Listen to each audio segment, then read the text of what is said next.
basically hosting our panel. It's called Whose Space, Whose City?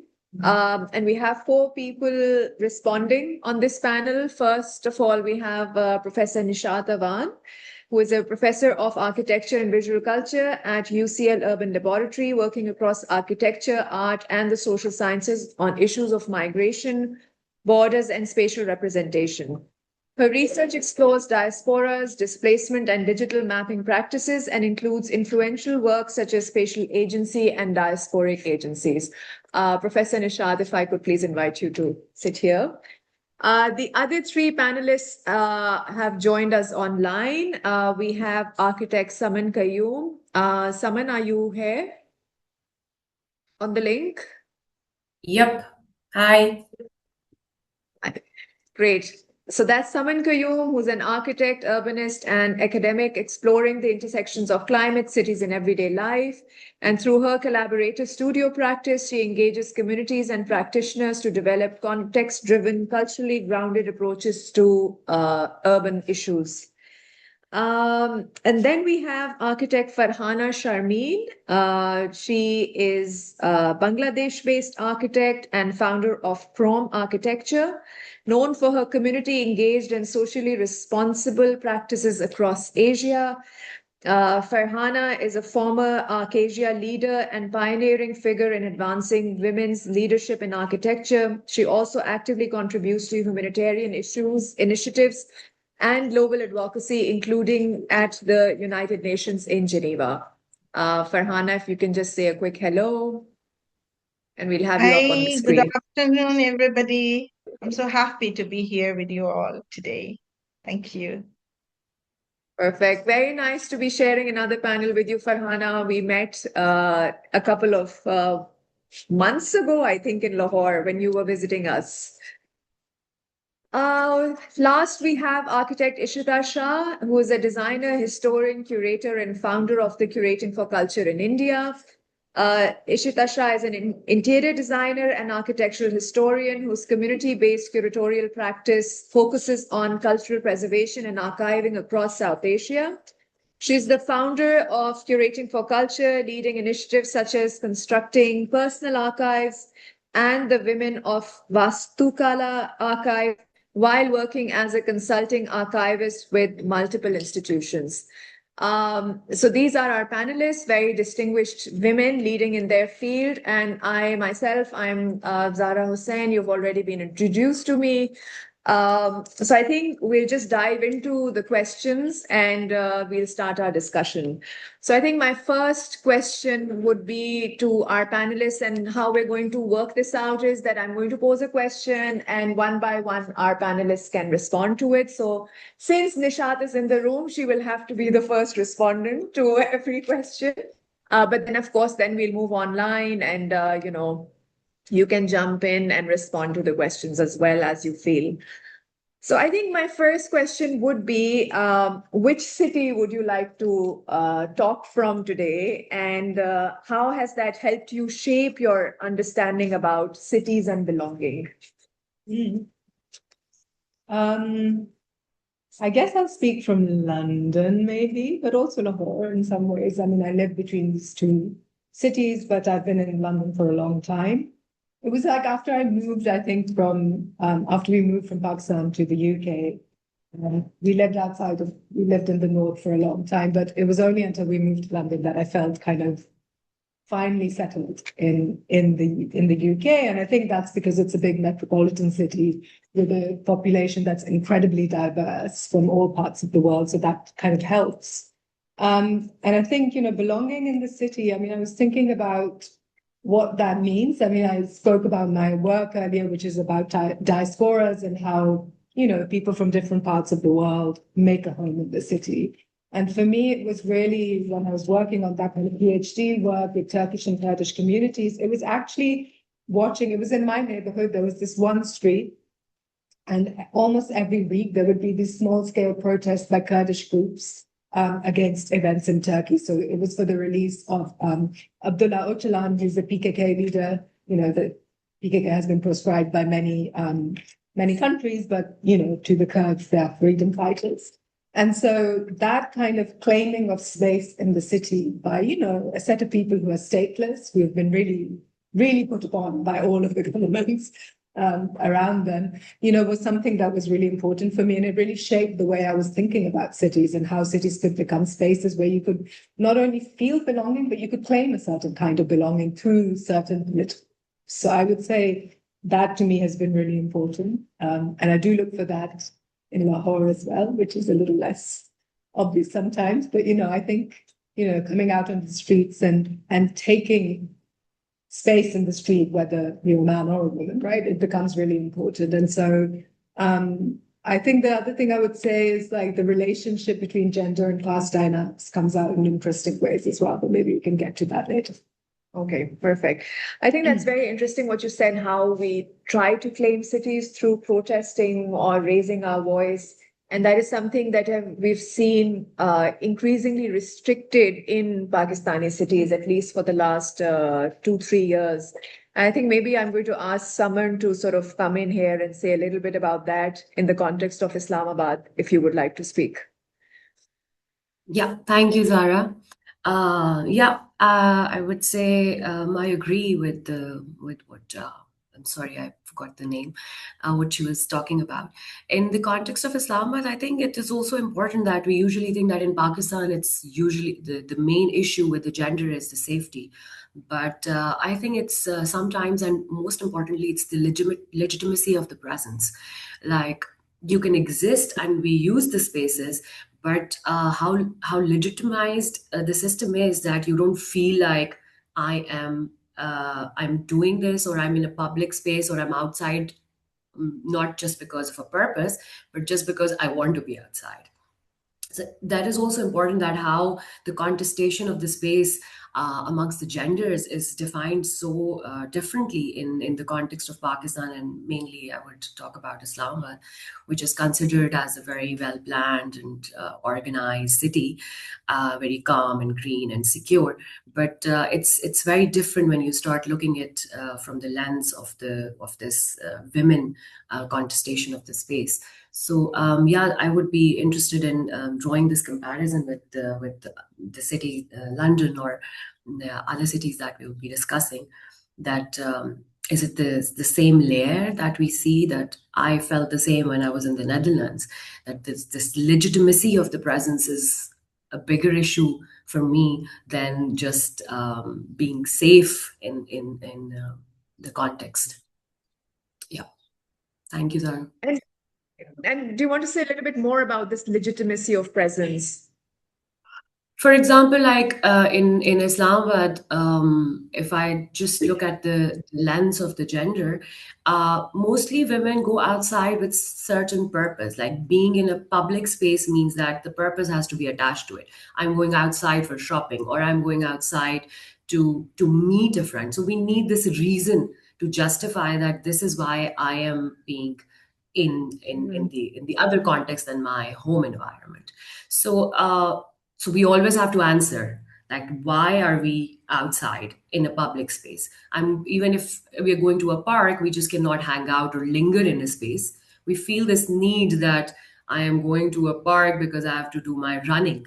So the purpose and this idea is so much attached to the existence of being outside, is something that I've been looking at in Islamabad lately a lot, through my research and some walks that we do, that how legitimate our presence is, and how do we have to explain it when we are existing in a space. Yeah. Mm-hmm. Yeah, that's a good point. Thanks, Saman. Thank you. Farhana, would you like to join in the conversation? Yes, thank you very much. I think I will have to speak about Dhaka because that's where I live and work, and where I experience the city every day. See, Dhaka is very vibrant, very alive a city, but for women, moving through the city is often not simple. Something as basic as walking, waiting for transport, or traveling alone can feel like a constant negotiation. Here, safety is a big issue, of course, but it's not just about danger. It's also about discomfort. Poor lighting, lack of proper waiting spaces, overcrowding, these all affect how freely women can move. Also, a lot of planning doesn't really consider how women actually use the city, especially as caregivers managing multiple responsibilities. And increasingly, I have noticed that many spaces where women feel comfortable are often informal or hidden. And those spaces are not usually even acknowledged in formal planning. So these are not actually only women's issues. They really show us that the city is missing overall. And when we talk about belonging, I think for me, belonging is a very, very everyday feeling. It's about whether I feel comfortable in the spaces I move through. And honestly, a lot of the time, we don't fully feel that. We adjust. We, as women, we stay alert. We avoid certain places and certain timings. And actually, that sometimes make me wonder if we have to constantly adapt ourselves, then maybe the city is not really designed for us. In my work, especially with different communities, I have seen that cities are often planned from a very limited perspective, while people's real experiences are much more complex. So for me, belonging becomes a way of questioning who actually feels at ease in my city, Dhaka, and who is always negotiating their presence. And I think that's something we really need to reflect on as designers. So yes, that's all from Dhaka's point of perspective. Thank you. Wonderful. Thank you. Thank you, Farhana. Ishita, would you like to join in? Sure. Thank you. So I'll be speaking from the dichotomy of two cities. I've been born and brought up in Ahmedabad in Gujarat, which is the west of India. Also studied there, worked there for a bit. And I've been in Bangalore, which is southern India, for over a decade now, almost a decade now, working and living here. And I still continue to live this dichotomy because my family is back there. I still have work in Gujarat.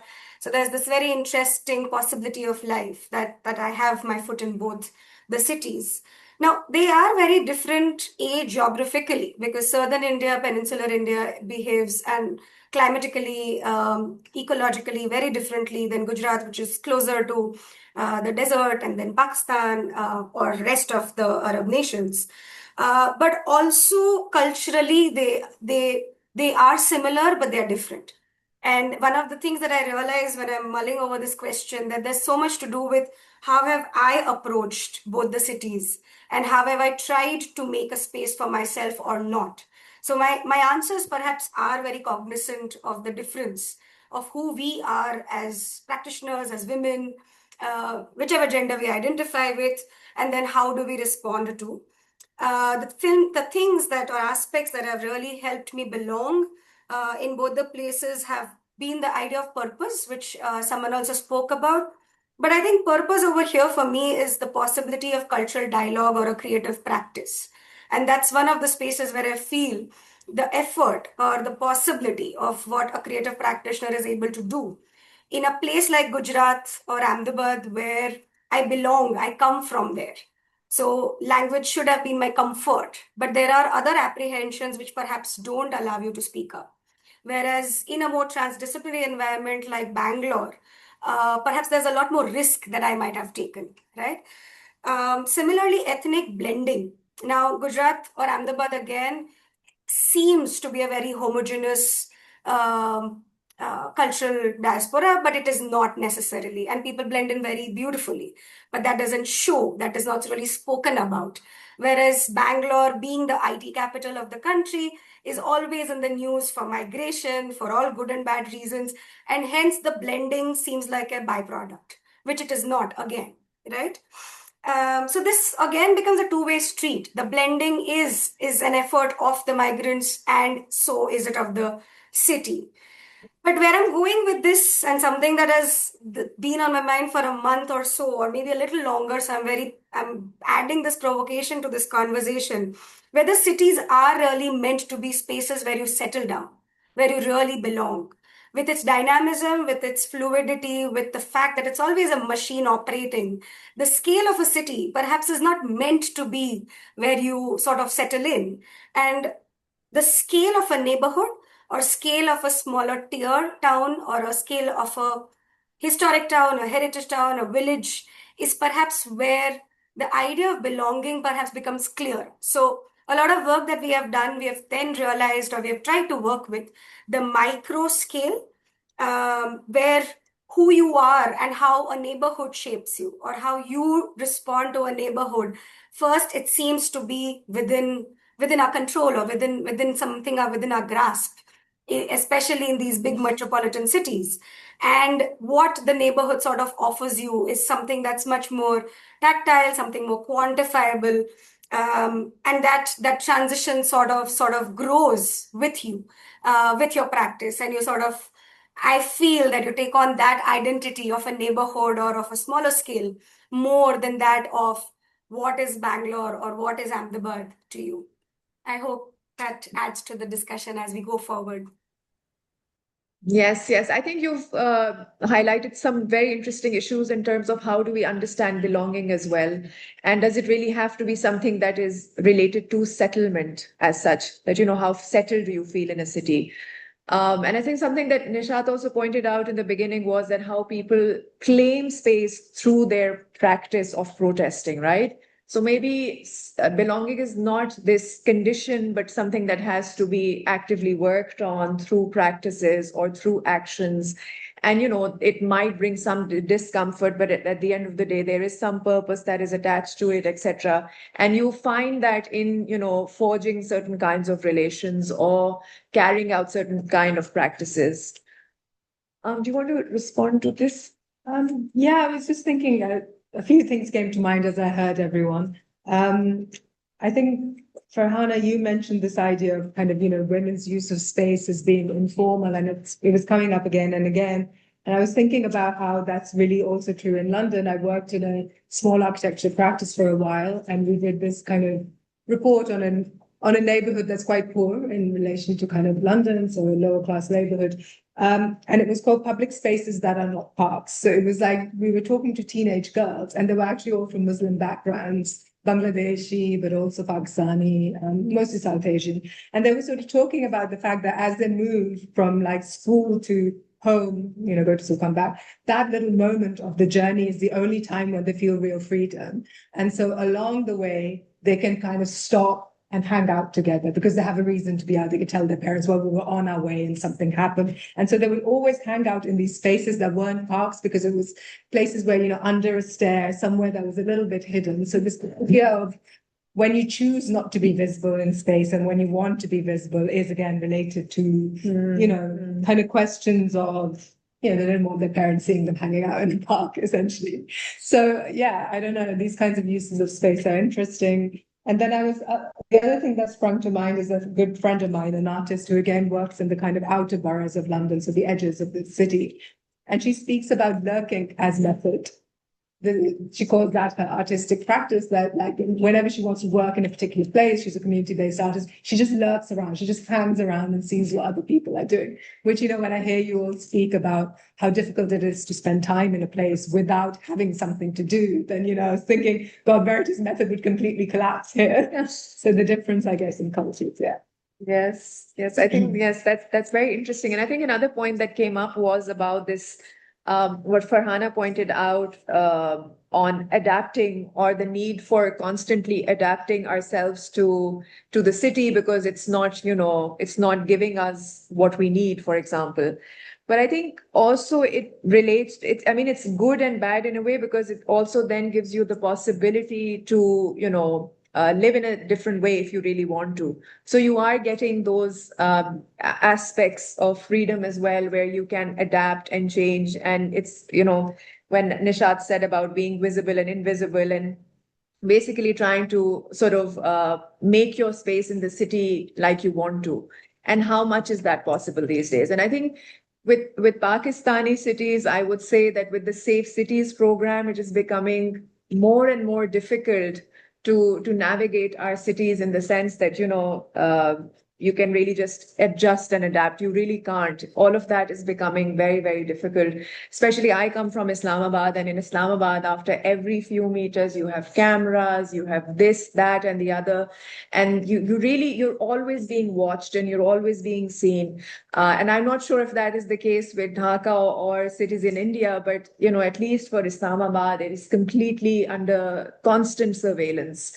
So I think that's also another question, maybe for another day. But I think we can move on to the next question, which we have, I think, to some extent dealt with, which is, what are the gender-related issues that you see in your city? So maybe not from your own particular perspective, but something that you have come across in the work that you have been doing. So if there are any gender-related issues that you have seen, Saman, maybe you want to start off this time. Yeah, thank you.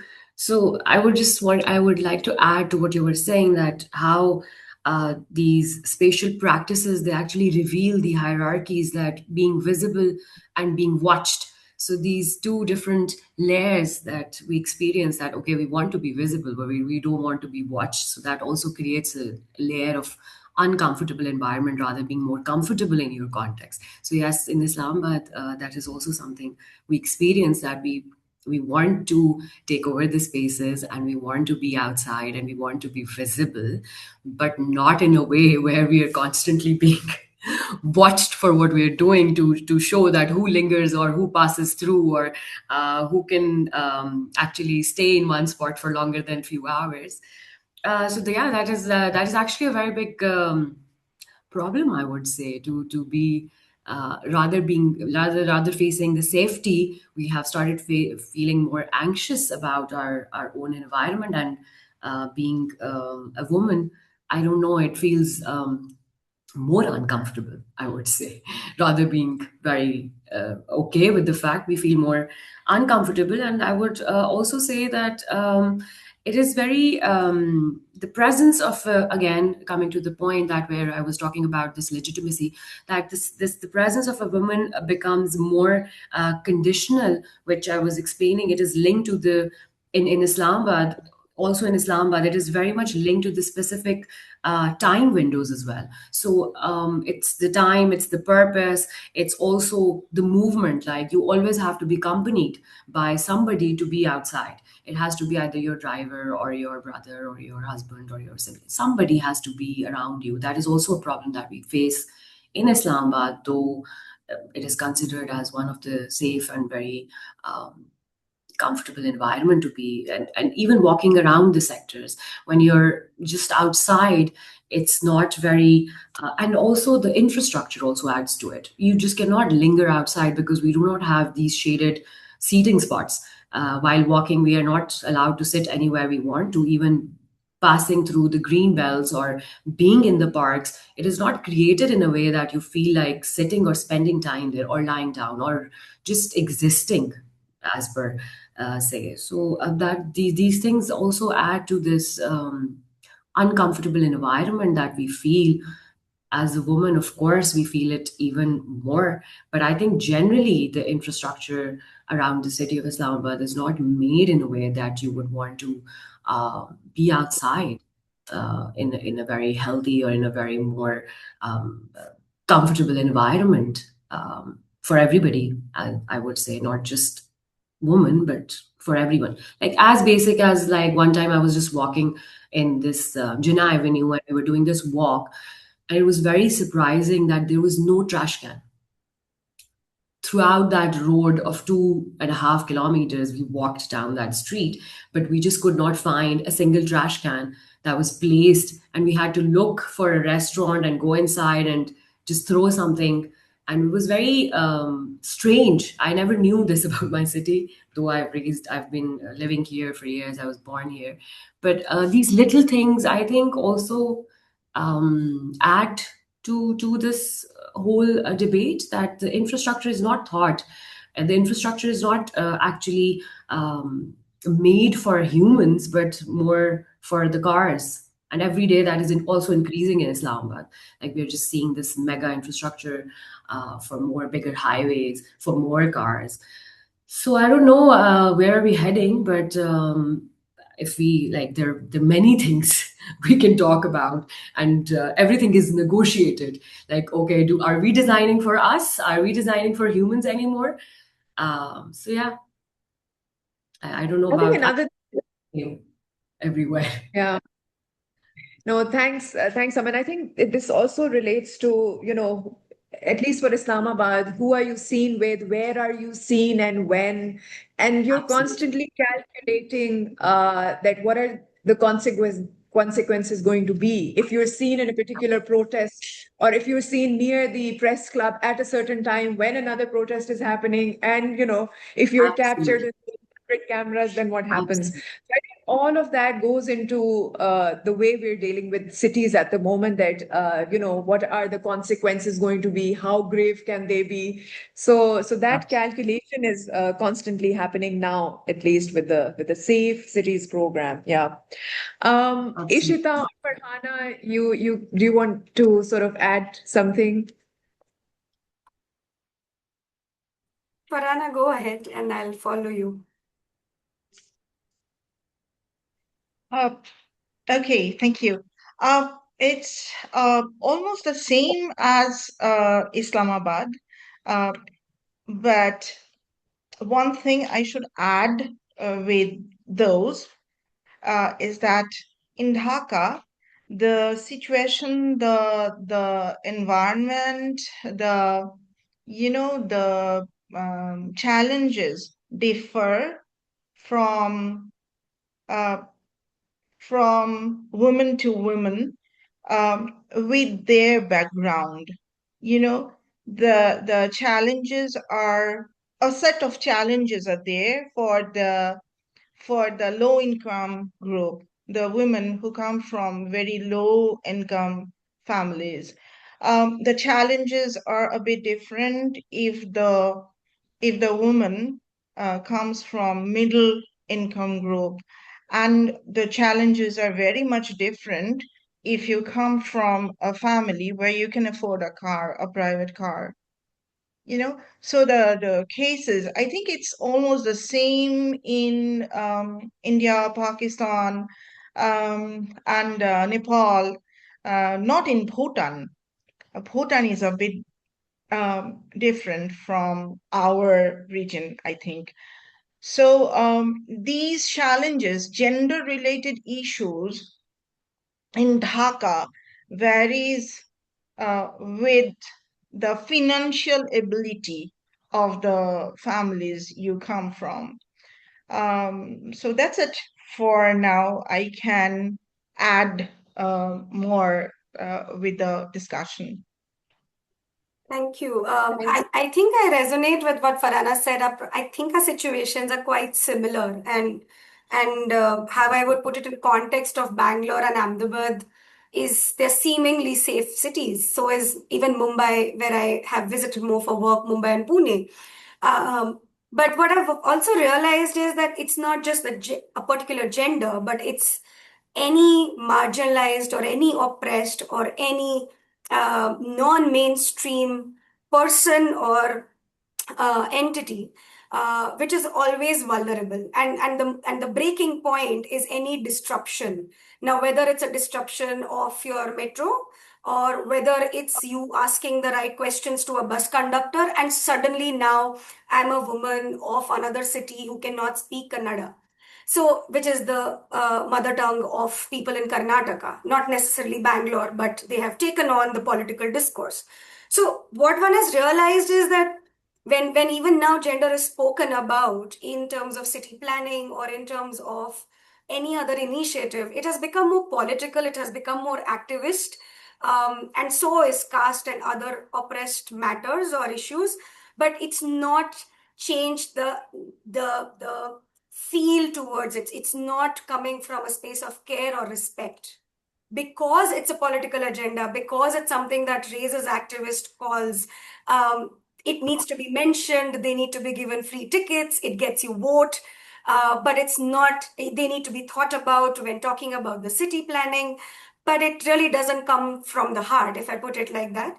It doesn't come from a space of care and or respect, and that's what really shows up in the situation of crisis or disruption, where somebody from a lower caste will be immediately attacked for being wrong on the road. The way Farhana was describing, for them, safety is completely indisposable in that sense.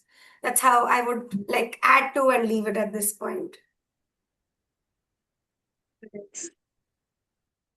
Yeah, I think similarly, the question of gender has to be seen in an intersectional sort of way, where everyone has sort of alluded to. And I think if I think from London, I mean, the question of class is absolutely, it's kind of more crucial than gender in a place like London, because class is so built into the very systems that organize life in the UK. It's a hugely class-based society.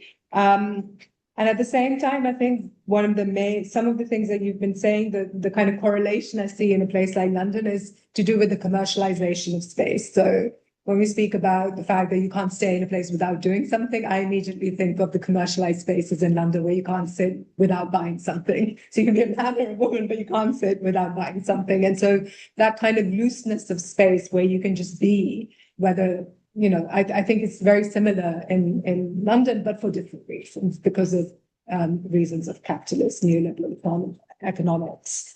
The other thing I was thinking as everyone was talking was how ethnicity plays out. So as you were talking about Islamabad, I was thinking about, I spent quite a lot of time in Quetta a few years ago whilst I was doing the project I was talking about earlier.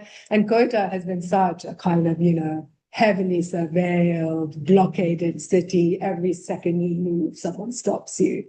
And so it's interesting that now it's come to this to the seat of power, right? We're beginning to experience here what they have been living with for a long, long time. And so marginalization, I think, or these kinds of questions about how people do or don't feel comfortable in a city. Yes, gender is important, but we need to see it in that intersectional kind of, relationship with other things, as you have all also mentioned. So yeah. Great. Thanks. I think so. Following on from this, my question would be: how has your sense of belonging been challenged or reinforced by the way cities have increasingly been developed in the last couple of years? I think London has gone through some changes as well in the last decade or so. So has Islamabad. I'm sure Dhaka has seen changes as well. So the question is, how has that sense of belonging either been reinforced or challenged? Can I support something? He's muted himself. Okay. So you can ask someone. Whoever wants to respond. Ishita, would you like to go first this Yeah, time? I think in my first answer I sort of covered it, so I won't take too long to reiterate it. But I think I feel more belonged to the neighborhoods where I live. I've sort of reduced my scale of knowing, belonging, building a sense of familiarity, building a sense of community. So even in a very humorous way, I do say I don't belong to Bangalore or don't live in Bangalore because I'm in the suburbs. And that's coming from a lot of Bangaloreans who say that, that suburb is not real Bangalore. And I'm quite okay with that because this part is something that I'm able to understand, this part of the city. They have sort of accepted me, I've blended in. And that sort of applies to even Gujarat or my hometown, Ahmedabad. It has changed so much in the 10 years of my moving out that, except for some of the older parts of Ahmedabad, I cannot relate to the city. And for a while, I used to get flustered. And then eventually, I had to sort of remind myself that maybe now I am an outsider and it's okay to sort of accept it. And the neighborhood where the family lives and has been living there for 3 decades is what is something that's familiar, relatable. I can find things, I can talk to people. I'm really talking about neighborhood services, whom you speak with, whom you see every day. So you build in those gestures rather than wanting to belong and prove any form of belonging at the scale of a city. So that's how Yeah. the micro context, which we talk about in our work a lot, has sort of maybe strengthened this perspective, or vice versa. This feeling has sort of made us more aware about the requirement to belong at the micro level through our practice, and that's what we build with different community participants. Yes, thank you. Thank you, Shita. Farhana, would you like to respond? In my case, I think the challenges has increased in case of macro level in Dhaka. As you all know, we had a very crucial time. We passed a very crucial time, the July uprising in Dhaka in 2024. We are going through a lot of changes throughout the whole of country. So the thing is, what I can see, I can feel is that the challenges for women have been deteriorated after the July uprising. Um, I am I am hearing more complaints, more challenging situations from more women. Actually, I was part of the uprising, and then I was working for the injured patients, injured Jodhas. Uh, I started working for them in their rehabilitation phases right after the 5th of August. So I got to know more women than I used to know from that part of the society, the challenging part of the society. Maybe that is one reason for which I'm hearing more, you know, uh, like I said, challenging issues, the non-gender including urban spaces all around us. So the complaints have increased a lot. The safety and the values of spaces and everything. I find deterioration in Dhaka. So yeah, that's the present situation. So most of the girls, most of the women from middle class and lower middle class, they don't feel any sort of sense of belonging. I actually, from my part, what I see, I cannot find that feeling from them. Okay, interesting. Maybe in the next question, we can ask you why, and maybe you can highlight that a bit as well. Saman, would you like to respond? Yeah, I mean, I think the issues we were discussing in the previous question, they also highlight the idea that how we feel more fragmented and the spaces feel more negotiated in Islamabad. So the sense of belonging, the things and the elements in which people feel belong to the city are being eliminated very fast, I would say, not very slowly. So this grand transformation, these grand development projects, they're just ripping everything off the city, which people could attach to or which people could feel like we belong to the place. So it's if things and the cities become out of scale of this human scale, so I don't know what is there to actually connect to. So I think people are more like, for instance, for myself and other people I see, they have started shifting more towards these communities and where they can find their own belongings, rather looking for these belongings in the city anymore. So yeah, that's Yes, I think in Islamabad, at least what I see as well is that people are starting to connect more with people in the sense of creating a community because they don't find that anymore. And I think that has a lot to do with how quickly Islamabad has transformed in the last couple of years. That a lot of spaces that were first open to people are not open to the public anymore, or they have been completely erased, or exactly. a And whole. even the road networks, you're just not even allowed or freely move around the routes that we used to have. Everything is barricaded. Every street is closed off. So I don't know. It's very hard to actually place yourself in the city anymore. You're mostly lost. Like, where am I heading? Where am I going? Where does this road leads to? It's very difficult time, I would say, in terms of Islamabad. We don't know what is going to happen. Yeah. Can I ask a question? Small question, please. Yes, please. Yes. Sure. Okay. Do you have any women planner in case of Islamabad? Do you have any women planner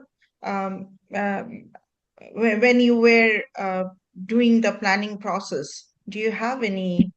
I'm It's just a question came. Sorry for No, interrupting. no, no, it's a very relevant question, actually. Zara, would you want to answer this? Yeah. So yes, there are women planners, but I think the issue is with the town planning courses that are taught in undergrad or postgrad within our architecture or design schools, I would say, because when we speak to them, there's a very strict sense of planning which they are doing, and that has got nothing to do with how we understand space or how we deal with space. So yes, there are women planners, but the whole approach to planning is very top down and hierarchical and everything. So I think the issue is probably there, not really who is the planner. And I think At least also the stakeholder thing, it's very hard, like who claims what. So, even if you're working independently, it's very hard to negotiate it with the people who are actually implementing the policies and the laws and everything. So this environment and this whole system is not very porous. It's very hard to even understand where are these policies coming from. And it's very hard to question, like you don't know who to question, who to ask. And I think in this top-down approach, we have very few women representatives. I think in these planning commissions and these development authorities, there are very few women representatives who are actually working on these policies or these planning projects. yes, and I think not enough importance from the government side is given to research or in context-based solutions. They announce a project and they want a whole city designed in 2 weeks.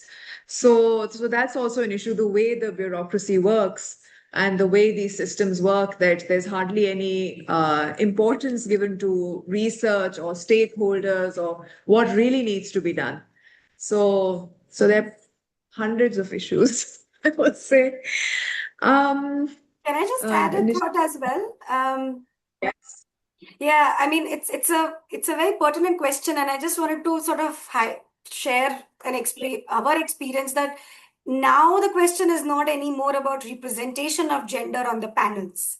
Or in any panel, as in any design board or even in leadership position in terms of practice.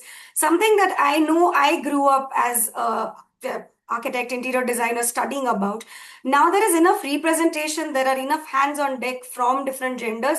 It is the systemic problem, whether it's bureaucracy. In the case of India, real estate is a mafia, and I don't mind saying it out loud on a recorded event. And these systemic problems and corruption, of course, which is an outcome of bureaucratic misogyny and real estate mafia coming together, which is what makes it completely impossible for any empathetic approach or any participatory or inclusionary approach to make it down all the way to execution of ideas. So we have also heard of discussions or presentations where it springs off the board, off the table, but it doesn't get executed. And then these are women practitioners who are there in other panel discussions talking about the city, about town planning. So there is that recognition of their work as well. But you don't see it getting executed anymore. Yes, exactly. Yes, that's true. I think it's the exact same case in Pakistan as well. So, Nishat, would you like to say something, or should I ask the last question? That's the last Okay. All right. So I think the last question is, what would be a genuinely gender inclusive, what would a genuinely gender inclusive public realm look like?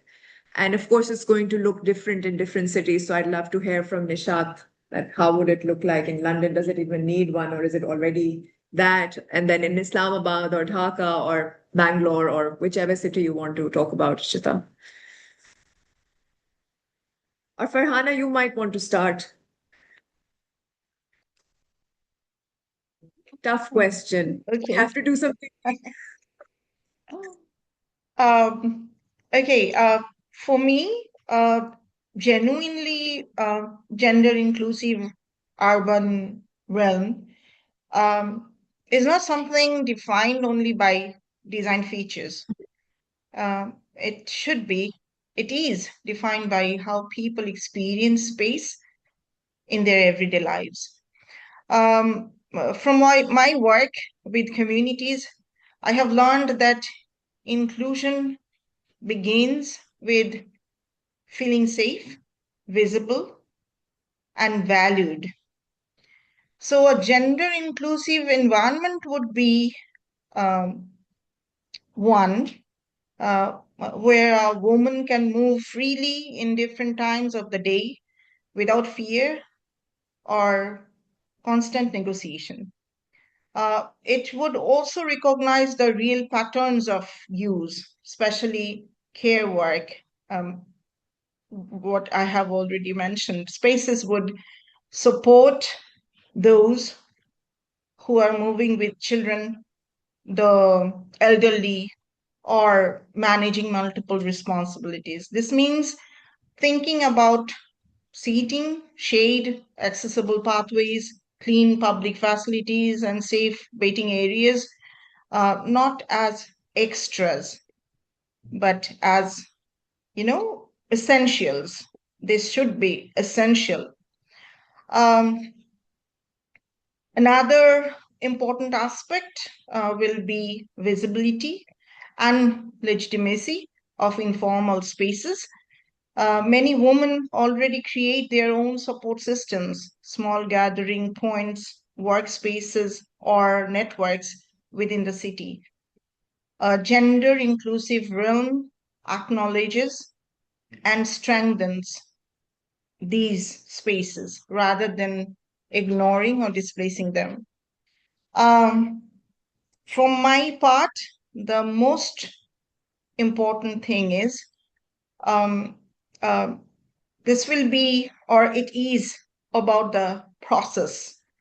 In my experience, truly inclusive spaces emerge when women are not just users, but part of the decision making and design process. I was pointing out in this, this decision making and design process. Within this, women has to have part, or uh, uh, personally, I think women should lead in policy making process, women should come into the leading position. So I would say a genuinely gender inclusive realm is one that is shaped with women response to their lived realities and ultimately supports one, dignity, two, care, and of course everyday life for all. That's it. Right. Thanks, Farhana. Ishita? I really feel it's a tough question, or maybe I find it very difficult to imagine, given all the experiences that we have all had. But I don't mind being speculative, and I would say the spaces which are responsive and adaptive, spaces which are not necessarily built to not be looked after, especially in the current times. But I think that's been the nature of the world in general, that we are constantly changing, shape shifting. So even the idea of gender, while of course today's conversation has had to be more focused on women, but the idea of gender itself is so fluid in the world at the moment. And it's very difficult for any one design plan or a policy or a team of people to build for so many changes that we are encountering. So I think something more receptive, something more, I'm not saying impermanent either. So I think one of the conflicting idea that comes to my mind is the kind of public events, cultural events that India has been seeing a lot recently. Not just the musical events, but I'm talking about literature festivals, which are very well designed, which are very well sort of thought through in terms of inclusion, in terms of respect for different genders, different cultural ethnicities, caste, class. Uh, and that's a very good model, perhaps, to keep in mind if one was to develop this idea further. And I've also known of some of these festivals which have had to really adapt to a situation that the venue is not available at the last minute, or something has fallen off, or something's not working. And still the community sort of comes together, and this community is literally spread across. It includes bureaucratic powers, it includes community which is locally present, it includes artisans and makers who would come together and put something together, and it really it starts working as per the schedule, or maybe a few hours behind the schedule. If that can happen for public events at a temporal scale, then why not think about that as an approach for even something which is long lasting and permanent, but is porous, is adaptive, is flexible, is sponge like, and it sort of shifts and shape shifts itself. That would definitely make room for gender inclusion and many other inclusions which need to be thought about. Yes, and I think I also see these sorts of events as forms of resistance as well. That, the city might be increasingly planned in a certain way, but then you come together and you're able to make a moment out of something. So that Certainly, helps. yeah. And And that resistance towards the formed or the defined city, that this is how it's supposed to behave, is so much important. And imagine a space which is constantly designed for it, and many such spaces, hopefully. yeah. Sure. I mean, I would say something similar in the sense that I think the standard idea of a kind of gender inclusive space is perhaps not what's being contested in a place like London, but of course, the non-binary idea of gender is very, very, contested in the UK at the moment. But also, I think more than that, I think it's a question of sort of the relationship between neoliberal economics and the kinds of spaces it produces, and then how certain identities, certain ways of being in that space are then excluded. And so one of the big movements, I guess, in architecture, especially, are around questions of the commons. So how do you kind of create spaces that, different people can take responsibility over? So this idea, I was part of a feminist group called Taking Place, which was always, the name says it all, that, you cannot assume that someone would give you a place. You have to take it. And that taking comes from, practices of commoning, of producing a space that is collectively shared, where you have certain responsibilities. But then, of course, it comes, as I say, also with a kind of non-naivety, I guess, because all spaces are exclusive. The idea of an actually open, fully open space doesn't exist, right? And so what are the terms upon which we produce the spaces that we want? I think those are the questions that I'm personally interested in, that, that, if as women we want to claim a space, then is it a fully kind of exclusive space just for women? How do we do it? I don't know. So, no, thanks. Saman? Yeah, so I would also be saying the similar stuff that they all have covered. I mean, I would agree that there is no fixed model to it. There is no fixed principle that we can follow and we can claim, like, okay, this is the model that we have to follow, and then we'll achieve the ultimate inclusive, gender inclusive, or community inclusive, or all the inclusivities. And I would also agree to the fact that eventually everything becomes exclusive. There is no idea and there's no concept and there's no example anywhere that we can say is 100% inclusive of everything: ethnicity, gender, age, whatever. So this idea is very difficult. But I would also say that it is not probably only about or simply about adding women into spaces that were never designed for them. So I think the intent, the process is very important. It's about whose knowledge is valued or whose experiences shape the decision, and how communities can participate in actually defining the comfort, safety, and belonging, and all these questions. So it's about becoming part of the process rather just finding a solution to the already established models and agendas and the spaces that we are talking about. So if we can reverse that, where it starts from, probably there's a way to ultimately achieve what we're looking for. Yeah.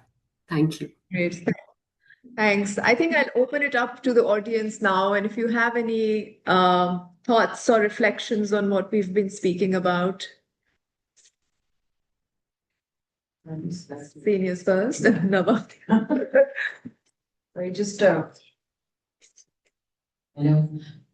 Hi, thank you all so much for this very interesting conversation. It's fantastic to hear these perspectives across the realm. Particularly from women in the global south, I feel that a lot of our issues and concerns have a lot of similarities. We even see some contextual relevance with the European countries as well. Primarily, perhaps because it's a gender-based issue, or a gender-based understanding of spatial organization. So perhaps similarities coming from there. My comment is, or rather just a little bit of input based on what Ishita said, and I'm very glad that she pointed it out, that it's the issues that we see with lack of women perhaps in more defining roles and organizing or being part of policy frameworks is maybe not just limited to the idea of it's a lack of women, but it's an institutionalization issue.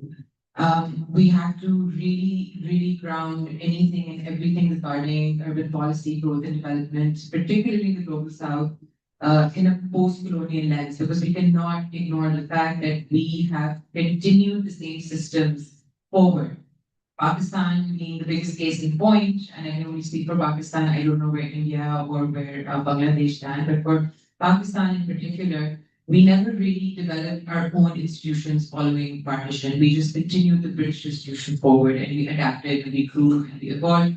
And then we placed them or we evolved them with a very European and Western centric lens of what urban planning is actually about. And then it became this extremely hyper-capitalistic drive to push this concept of modernism into a newly birthed country, which was over 100 years behind in terms of any material progress, industrialization, infrastructure development. And so we see these decided gaps in very, very large scales.